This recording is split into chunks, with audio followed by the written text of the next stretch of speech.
One is legislative, which will be determined by the members of the Legislative Assembly when the session is called. But the other is government related.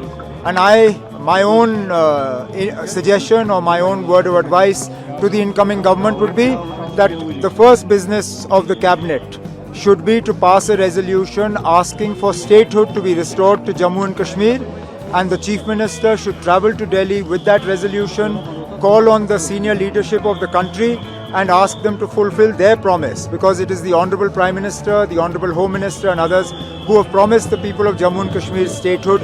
Nowhere did they say that statehood will be restored only to a BJP government or statehood will be restored only to a government that has BJP members. They said statehood will be restored to J&K, and that is what we hope will be done. In the case of the National Conference and the PDP, we basically fight each other. So if the National Conference and the PDP come together, we will basically eat up each other's political space. Kashmir के साथ इंसाफ करो।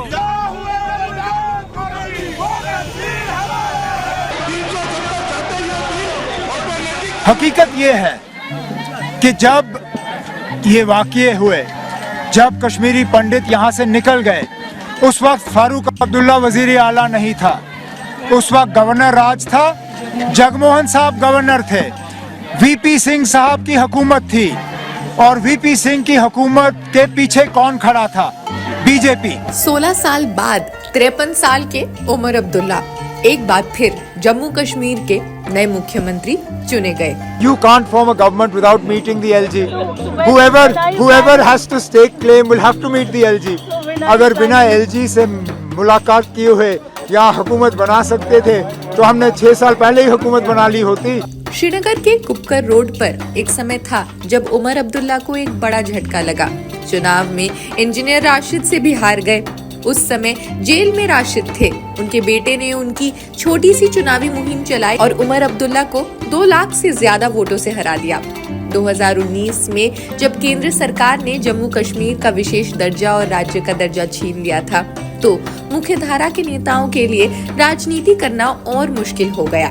उमर अब्दुल्ला ने उस हार को व्यक्तिगत तौर पर लिया, यहाँ तक कह दिया था जब तक राज्य का दर्जा बहाल नहीं होगा तब तक वो चुनाव नहीं लड़ेंगे। Relatively calm, yes, but you don't see the sort of peace that you want to. In fact, if anything, I would go so far as to say that areas that were hitherto peaceful are now more militancy prone than they have been. लेकिन party के कार्यकर्ताओं ने उन्हें चुनाव लड़ने के लिए मना कर दिया। इस बार उमर अब्दुल्ला ने बडगाम और गांदरबल दोनों सीट से जीत हासिल की। उनके नेतृत्व में नेशनल कॉन्फ्रेंस ने सबसे बड़ी जीत दर्ज की और कांग्रेस के साथ मिलकर सरकार बनाने का मौका भी मिला। उमर अब्दुल्ला ने कहा, जम्मू कश्मीर में आखिरकार लोकतंत्र की जीत हुई है। अब मैं अगले 5 सालों तक जनता की भलाई के लिए काम करूंगा। उमर का दूसरा कार्यकाल पहले से अलग होगा, क्योंकि जम्मू कश्मीर अब एक केंद्र शासित प्रदेश है और प्रशासनिक शक्तियां अब उपराज्यपाल मनोज सिन्हा के पास है। उमर ने उम्मीद जताई कि प्रधानमंत्री जल्द से जल्द राज्य का दर्जा बहाल करेंगे और उनकी पार्टी का घोषणा पत्र भी लागू होगा। उमर कहते हैं, इस बार चुनाव जनता की आवाज थी जो बीजेपी की नीतियों के खिलाफ थी। उन्होंने कहा, राज्य का दर्जा बहाल करना उनकी पार्टी का प्राथमिक उद्देश्य रहेगा। उमर की राजनीतिक यात्रा 1998 में शुरू हुई, जब 28 साल की उम्र में वे लोकसभा के सदस्य बने। इसके साथ ही वे इस पद पर आसीन होने वाले सबसे कम उम्र के नेता भी बन गए। उन्होंने प्रधानमंत्री अटल बिहारी वाजपेयी की सरकार में वाणिज्य और उद्योग राज्य मंत्री के रूप में भी काम किया। 2002 में वे नेशनल कॉन्फ्रेंस की जम्मू कश्मीर इकाई के अध्यक्ष बने और 2009 से 2015 तक राज्य के मुख्यमंत्री रहे। उमर अब्दुल्ला जम्मू कश्मीर के सबसे कम उम्र के मुख्यमंत्री थे।